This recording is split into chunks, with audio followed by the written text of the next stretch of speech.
Hello YouTube and welcome to the Ginger Geekist channel. I am the Ginger Geekist Rory and I hope you guys are ready to be geeky, nerdy, everything in between. Today is Friday Facts. This is actually my Friday video. Thankfully I'm actually able to do it. It's going to come out rather late, but hopefully you enjoy it. Friday Facts is basically where I'm going to talk about certain facts that I pointed out during the week that I want to talk about. I have 3 to talk about and hopefully you like what's going on. I'm going to start with number 3. Pokemon has taken over the world. Some Pokemon are basically region specific. I basically found out from that hippie today that Kangaskhan is region specific to freaking Australia, meaning that I will not be able to get a Kangaskhan unless I go to Australia. As you know, I probably won't be able to afford to go to Australia, so who knows what the heck's going to happen there. But Pokemon has pretty much taken over the world. The game basically took off like a freaking rocket, and it actually was able to go to Comic-Con. And when they talked about Comic-Con, they talked about certain things that were actually going to come out. Next generation Pokemon and all this other stuff. Now, I'm hoping that battling and trading come up pretty soon because I think it would be great. It would also help me and Dylan be able to train our team more better because we're on the same team. Team Mystic, how you doing? They also released the gyms, and I think it would be great to see more Pokestops, more gyms, more battles, something to that effect to just unite the community and stuff like that because it's old and new Pokemon Go players. Old and new Pokemon players basically all playing. Now, what my thoughts are on this and all this new stuff happening is, it's amazing, it's great. It's a first AR title that is taking off really, really well. More people are playing it, it's getting tons of money, it's doing very well. It's not being an evil, evil succubus of a game, so I love it. I think my facts on it are great. I love it. I play it as best I can. I'm basically confined to my house and any other Wi-Fi. But I still play it, and I still enjoy it, and I even try to spend my own money on it whenever I have it. So hopefully I'll be able to buy Pokeballs and Pokecoins and all this other stuff. But what I feel about it is I've already done a video previously on my channel, so if you want to, go look at that video where I talk about in Thursday Thoughts about this. I just wanted to talk about a fact that basically it's taken over the world, guys. People are talking about it. It's getting talked about by churches that they are Poke Demons. There is a town that basically took all of its Pokestops away, which is funny. Makes no sense because you're not going to get any business because in my town, even the older people who have no idea what Pokemon is, they are trying to basically get people to come there. My bank, Wooden Houston Bank, it's not one I bank at, but it's in some town. They had a lure set up at their bank because their bank has a mural on it, and the mural is counted as a landmark. So they put a lure on it, and they got tons of kids that went out there, and they were giving bottles of water and snacks out to basically just get the community together, which is an amazing thing that I love. And these are the facts that I love about this game. Alright, let's talk about a new one that I just found out today, and that is Flash in the Squad. Flash in the Suicide Squad movie. Now, if everybody knows, Captain Boomerang is one of Flash's rogues galleries. The Rogues. Supposedly there's supposed to be a quick scene that basically shows how they got into jail and became the Suicide Squad. And supposedly he's listed in the credits and the snippets that he will be the one getting Captain Boomerang in prison. It'd be really great to see Barry Allen really quickly in his full suit, or maybe a suit prior to that.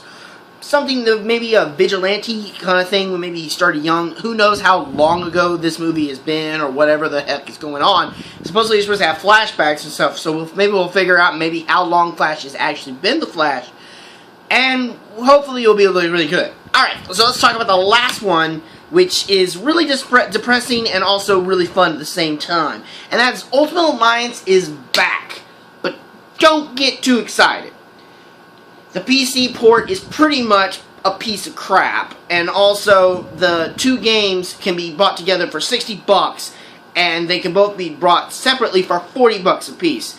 Ultimate Alliance is 10 years old. I played it when I was a young teenager. Me and my dad played it because it was the successor to the X-Men Legends titles, which if I ever can on this channel play, I will damn straight be playing it, because those games were so much fun and so lore heavy with the X-Men that anybody could have learned, and I loved playing them because it was just so much fun to create my own X-Men team and battle.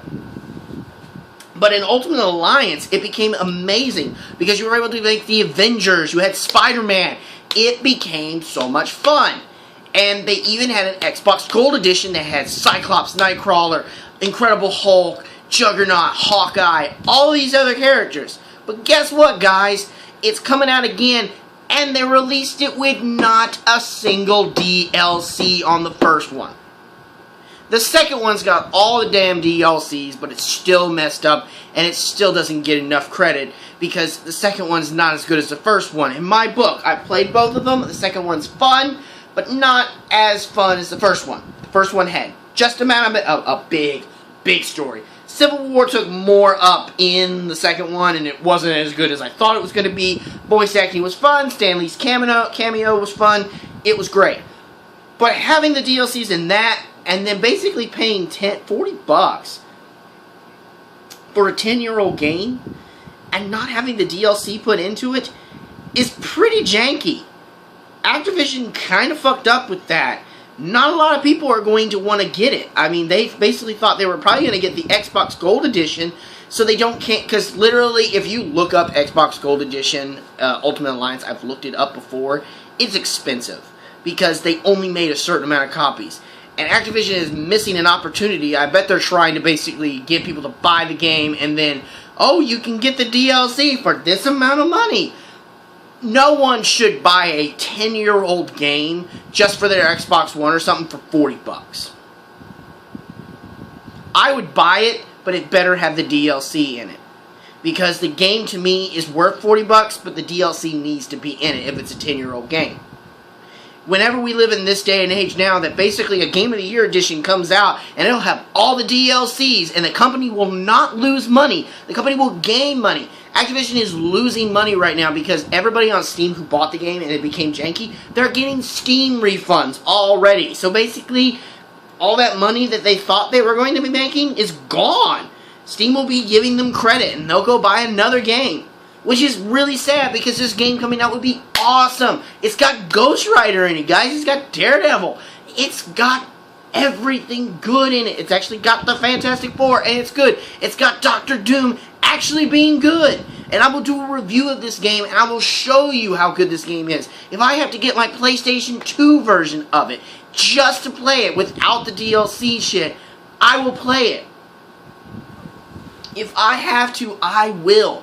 And it will be fun. But anyways, guys, that was basically a Friday Facts. Basically, facts of the week. Week facts. Stuff that's been going on. Now, Friday Facts is not like a fact that, like, ooh, this is fact, Jack. It's just basically a Friday Facts for me is with a question mark. And it's basically stuff that I just feel is just weird, and it makes no sense, and I think it should be factual, and it should be good. But anyways, guys, I hope you enjoyed this. If you like this segment, please leave me a like and share. Hit the like button, hit the comment button, leave me a nice little comment, or leave me a mean comment. I don't even care if you leave me a thumb. I really don't. Just give me anything that you want, and I will be happy to do this segment the next time. Next week, I will be doing more segments like this, and hopefully things happen. I'm more energetic than I've ever been. I basically had a couple of days where I was being really, really sick, and I'm going to be done with that. I'm going to push through. I'm going to be, I'm not going to be less pessimistic. I'm going to be optimistic, and I'm going to push, push, push. So hopefully you will like what's going, and I hope that you enjoy it. But anyways, guys, this is the Ginger Geekus saying, to all my fellow geekus out there, stay frosty.